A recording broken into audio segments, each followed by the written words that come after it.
Railway with Shyam YouTube channel पर आप सभी लोगों का स्वागत है। आज के इस वीडियो के माध्यम से मैं आप सभी लोगों के लिए यूपीएससी भर्ती परीक्षा 2025 को ध्यान में रखते हुए जो मूल विधि की हमारी सीरीज चल रही, उस सीरीज में आज का अपना ये सेट संख्या हो जाती 19। तो आज की इस वीडियो को आपको शुरू से लेकर के एंड तक फुल वॉच करते रहना है। आज की वीडियो पसंद आए तो प्लीज़ आप लोग इस वीडियो को लाइक और चैनल को आप लोग सब्सक्राइब करना बिल्कुल ना भूलें। और कमेंट बॉक्स में आपको अपना स्कोर भी शेयर करना है कि आज के 40 प्रश्नों में से आपने कितने प्रश्न सही किए और ये वीडियो आपको कैसी लगी है। तो चलिएगा फिर शुरू करते हैं बिना कोई टाइम वेस्ट करे। तो पहला प्रश्न आ जाता है कि निम्नलिखित में इमारत नहीं है, तो बताओ इनमें से कौन है जो इमारत नहीं है। पहले प्रश्न का राइट आंसर क्या हो जाएगा। तो ईंट भट्टा ये इमारत नहीं है। एक का ए ऑप्शन देने वालों का राइट आंसर हो जाएगा। 2 नंबर का प्रश्न है आपके सामने कि जेल से पत्र लिखकर अन्य कैदियों की दशा की सुधार की मांग किस बाद में की गई थी। तो बताइए कौन से बाद में की गई थी। जेल से पत्र लिखकर अन्य कैदियों की दशा में सुधार की मांग। 2 का राइट आंसर क्या हो जाएगा। तो इस बात का नाम हो जाता है सुनील बत्रा के बाद में। 2 का सी ऑप्शन देने वालों का राइट आंसर हो जाएगा। प्रश्न संख्या 3 है आपके सामने की जनहित याचिका मामले पर न्यायाधीश के निर्णय के संबंध में निम्न में से कौन सा सही है। तो बताओ इनमें से कौन सही हो जाएगा। पी क्यू इनमें से आपको बताना है। तो पी वाला क्या कहता है कि एक जनहित याचिका के परिणाम स्वरूप अदालत ने घोषित किया कि रस्सियों से हथकड़ी लगाना और बांधना अमानवीय है और मानव अधिकारों का पूर्ण उल्लंघन है। बिल्कुल सही। क्यू वाला कहता है कि जनहित याचिका के परिणाम स्वरूप अदालत ने फैसला सुनाया कि किसी भी मामले में एक बच्चे को जेल नहीं भेजा जा सकता। ये भी सही, यानी पी और क्यू दोनों सही हो जाएंगे। 19 नंबर प्रश्न दूसरे नंबर प्रश्न का सी ऑप्शन देने वालों का राइट आंसर हो जाएगा। प्रश्न संख्या 4 है आपके सामने कि ईमेल को जारी किए जाने के स्थान का पता किससे लगता है। तो बताओ किससे लगता है। तो ईमेल को जारी करने के जो स्थान का पता लगता है वो नेटवर्क सर्विसदाता द्वारा दिया गया आईपी एड्रेस से। 4 का ए ऑप्शन देने वालों का राइट आंसर हो जाएगा। 5 नंबर का प्रश्न है आपके सामने कि अश्लील सूचना प्रकाशित करना सूचना प्रौद्योगिकी अधिनियम 2000 की किस धारा में दंडनीय अपराध घोषित किया गया है। तो बताओ ये कौन सी धारा में दंडनीय अपराध है। 5 नंबर प्रश्न का राइट आंसर आपको देना है। तो ये धारा 67 में दंडनीय अपराध हो जाएगा। 5 का सी ऑप्शन देने वालों का राइट आंसर हो जाएगा। 6वें नंबर का प्रश्न है कि सूचना विवरणी दिए जाने में असफलता के लिए सशक्ति का वर्णन किस धारा में दिया गया है। तो बताओ कौन सी धारा में ये वर्णन मिलता है। 6वें नंबर प्रश्न का आंसर आपको बताना है। तो ये धारा 44 में। 6वें नंबर प्रश्न का बी ऑप्शन देने वालों का राइट आंसर हो जाएगा। 7 नंबर का प्रश्न है आपके सामने कंप्यूटर साधन से अभिप्राय है। तो बताओ क्या अभिप्राय है कंप्यूटर साधन से। 7 का आंसर आपको बताना है। तो उपयुक्त सभी हो जाएंगे कंप्यूटर साधन से अभिप्राय। 7 का डी ऑप्शन देने वालों का राइट आंसर हो जाएगा। 8 नंबर का प्रश्न है आपके सामने अनुच्छेद 22 के अधीन गिरफ्तारियां किस प्रकार की होती हैं। तो बताओ किस प्रकार की होती हैं अनुच्छेद 22 के अधीन गिरफ्तारियां। 8 का आंसर आपको देना है। तो सामान्य दंड विधि के अधीन गिरफ्तारी और बी हो जाएगा निवारक निरोध अधिनियम के अधीन गिरफ्तारी, यानी ए एवं बी दोनों के हो जाएंगे गिरफ्तारियां दोनों के अधीन। 8 का सी ऑप्शन देने वालों का राइट आंसर हो जाएगा। वीडियो पसंद आए तो वीडियो को लाइक और चैनल को आप लोग सब्सक्राइब करना ना भूलें। 9 नंबर का प्रश्न है कि राष्ट्रीय सुरक्षा अधिनियम की किस धारा में फरार व्यक्तियों के संबंध में सख्तियां उपबंधित हैं। तो ये कौन सी धारा में। 9 का राइट आंसर क्या हो जाएगा। तो ये धारा 7 में। 9 का बी ऑप्शन देने वालों का राइट आंसर हो जाएगा। प्रश्न संख्या 10 है आपके सामने किस मामले में कहा गया कि भ्रष्टाचार निवारण अधिनियम का उद्देश्य है भ्रष्ट लोक सेवकों को दंडित करना, उन्हें क्षमा करना नहीं। तो बताओ ये कौन से मामले में कहा गया। 10 का आंसर आपको देना। तो इस मामले का नाम हो जाएगा S1 वेंकट रमन बनाम स्टेट। 10 का डी ऑप्शन देने वालों का राइट आंसर हो जाएगा।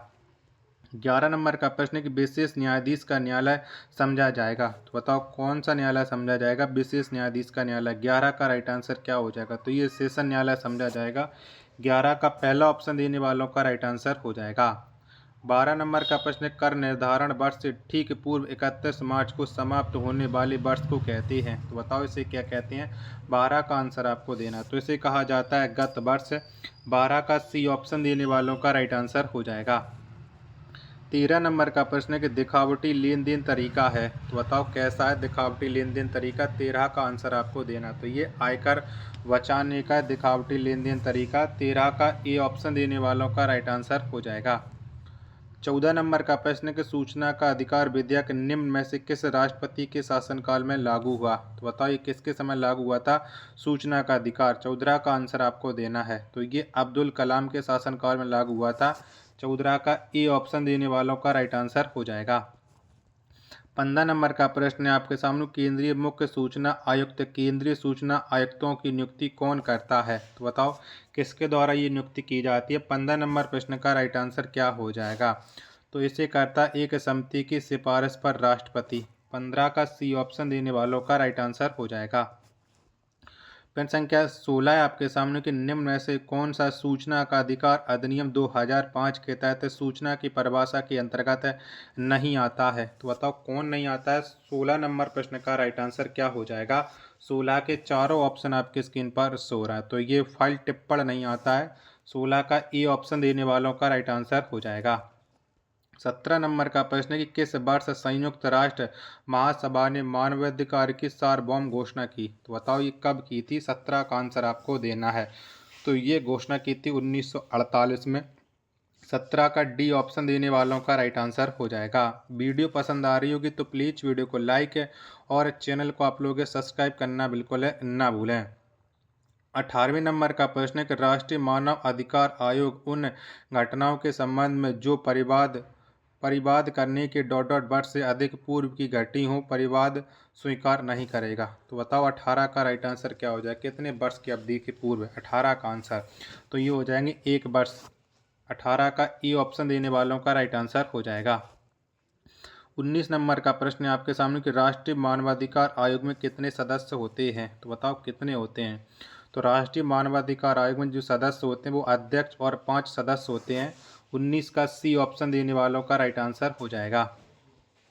20 नंबर का प्रश्न है कोई व्यक्ति जो अध्याय 5 का के किसी उपबंध का उल्लंघन करेगा दंडनीय होगा। तो बताओ वो अधिकतम कितने कारावास से दंडनीय होगा। 20 का आंसर आपको देना। तो ये अधिकतम 7 वर्ष से दंडनीय होगा।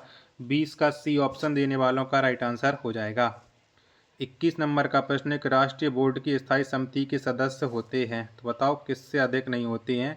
राष्ट्रीय बोर्ड की स्थायी समिति के अध्यक्ष। 21 का राइट आंसर क्या हो जाएगा। तो ये 10 से अनधिक नहीं होते हैं।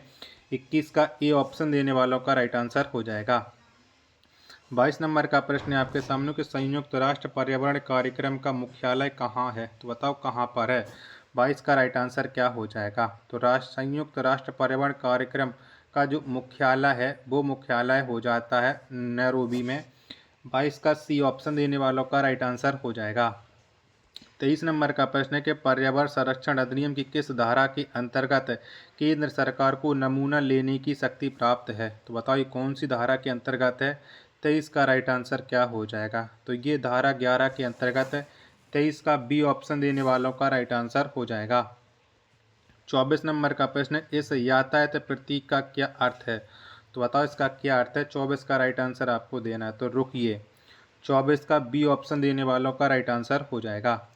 25 नंबर का प्रश्न है कि मोटर वाहन अधिनियम 2019 ने मूल अधिनियम के अधिकांश दंडात्मक प्रावधानों में संशोधन किया है जिसे वर्ष ...